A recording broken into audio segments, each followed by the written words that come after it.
One of the things that everyone is going to need is, let me close this, is you're going to need an image. We're going to work on 3D at this point. So what you're going to need is an image of a bottle. So I'm going to go to images.google.com and let's look for wine bottle.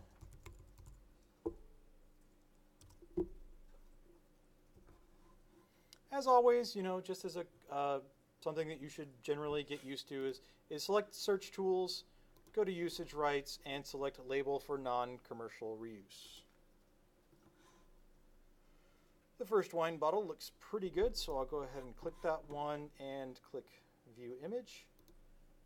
I'm trying to download this image, so I'm going to right-click it and Save As. And I will simply save it to my desktop. If you want to navigate to your desktop, just click this little triangle and select Desktop over here to the left. I'll click Save. So it should be on my desktop somewhere. I believe it's going to try and save it over here. So does everybody have this JPEG? You're going to need this JPEG or something just like it in order to finish Lab Assignment 4D.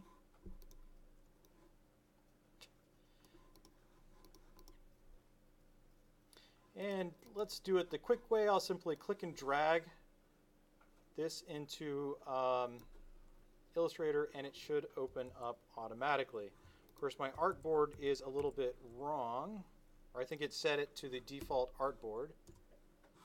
Let's go ahead and close that. So if you don't have any documents open, if you close out of everything, one thing you can do is just click and drag a JPEG and it should automatically open it as the default format. Now this is going to be way too big, so what I need to do is I'm going to hold down the Shift and Alt keys, Shift to constrain proportions, the Alt key to, it's going to allow me to kind of scale it from the center. So Shift and Alt together, and I'm going to scale that down quite a bit. Now, just a word to the wise, if you guys have other programs open, you might want to close them. If you have other documents inside of Illustrator, you might want to close them. And I ask you guys to do this because your computer will probably crash doing this. And as always, we would like a tracing layer. What we're going to do is we're going to trace half of this bottle in order to create a three-dimensional object outside of it. So for some reason I closed my layers panel, so window layers, and I want to turn this into a tracing layer. I can do that. I can do that by going to the properties for the layer. I can do that by simply double clicking any of this blanked out area here. How did you scale it down again? Shift and Alt's not working. Do you have the black arrow tool? Just grab the corner and then hold down the Shift and Alt keys and drag it down. And then I'm going to double click that layer and select template and maybe set an opacity that you find nice, so 80%. We're going to trace this right quick. And I'm actually going to do it fairly quickly. I realize that you guys are not going to be able to follow me quite so quickly, so what you know what I need to do? I'm not going to be able to trace on this layer as a template layer, so I need to create a new layer. So I'll click the new layer icon at the bottom of the layers panel. You guys may not be able to trace this quite as quickly as I can, so what I recommend you do is just kind of do a quick tracing just for demonstration purposes, and then for your lab assignment, create something a little bit better. Actually, I'm going to just do a really quick job. This doesn't have to be particularly accurate. What we're looking for is, let's see, you guys need to create, and I'm going to set my stroke to that. What you guys need to trace is something roughly like this. And actually, I need about half the bottle. So what I did was simply trace one side of the bottle rather quickly. And then go ahead and set your fill and stroke, so your fill to none and your stroke to black. Once you have that path, I'm going to go ahead and hide the layer beneath it. And go ahead and, I know if you're still tracing, go ahead and watch me and then go back to tracing. These steps aren't too hard to remember. I'm going to go to Effect, 3D, and Revolve. Effect, 3D, and Revolve.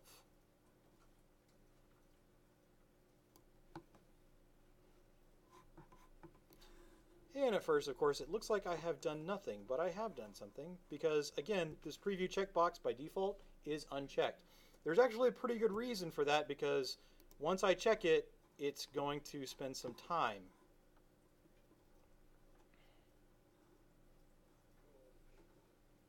Do you guys see what has happened? I have now created a three-dimensional object that should light itself correctly. And you know what? I'm going to go ahead and click cancel because I made a little bit of a mistake.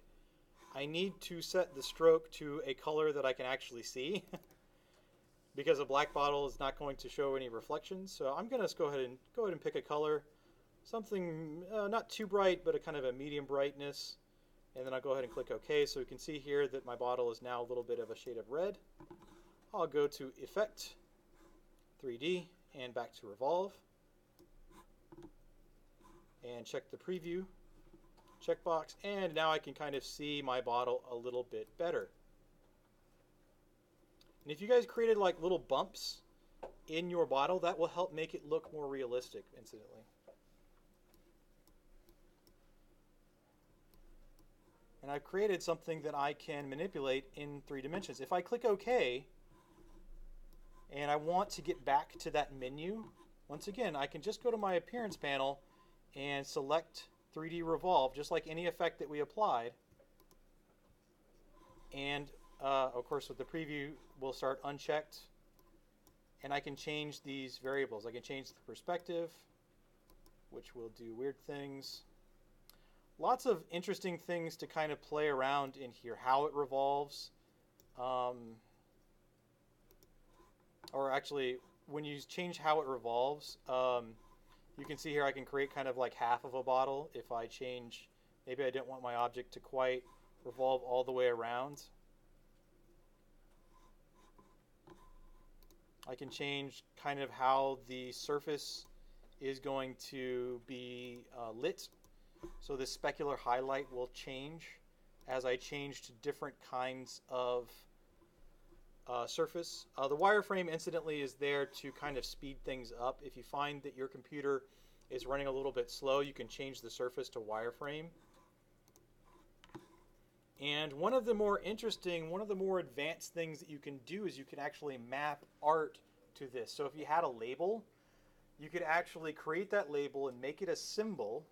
It will only accept symbols. It's very particular about Illustrator is pretty particular about its 3D objects, but I could create a symbol out of one of those labels and apply it to the surface.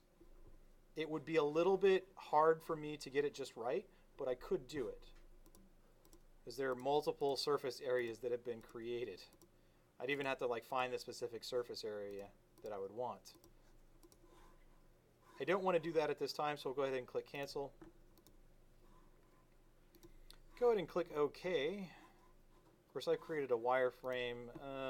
Let's see, I'll go ahead and do plastic shading. Why not? So I've got my half of a bottle.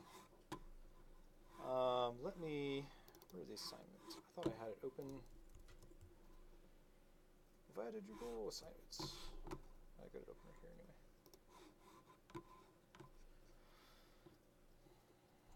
There are lots of interesting things that you can create inside of this 3D panel, but you need to be careful because too many of these tend to get very RAM intensive. Let's try it with a box. So I'll create a box, and this time I actually need a fill and not a stroke, so I'll click the little swap icon. So you should see a stroke there. And let's try Effect, 3D, Extrude and Bevel.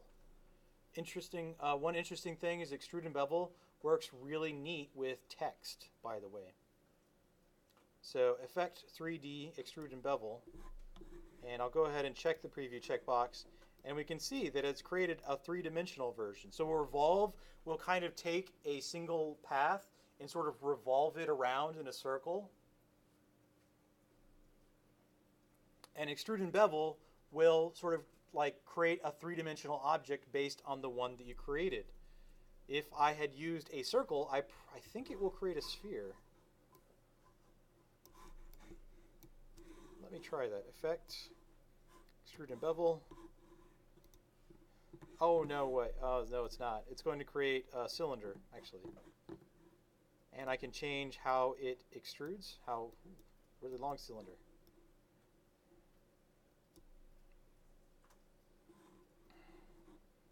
I can change how it caps off. So you can see here that if by changing the cap to open, there's no longer sides on the top and bottom of the cylinder. I can like look through it.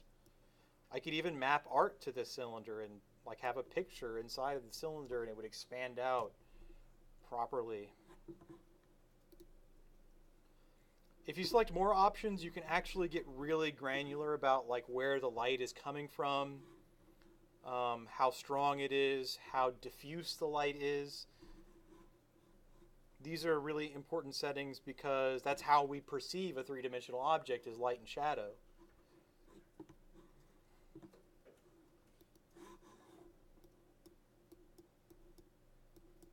And one of the reasons why this kind of doesn't look like anything is because the lighting options.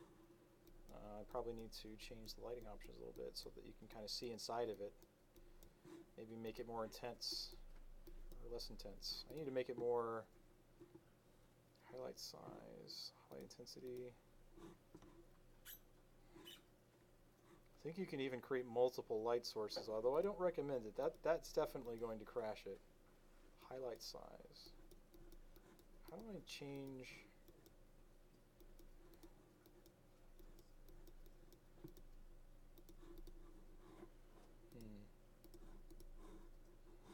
I don't have some of these draw hidden faces. But anyway. And then last but not least, we can apply these to text.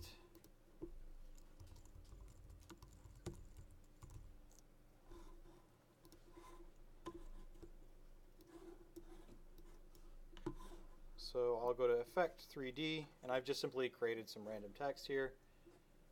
What does rotate do? I forgot. Rotate is going to, oh, it's not going to work on text. Rotate is, let me create like an arc. And I think I need to fill it actually.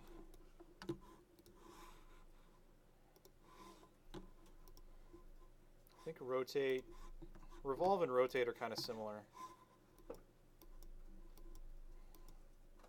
I kind of forget what rotate does. I wouldn't worry about it. But you can extrude and bevel text, and this is always kind of neat.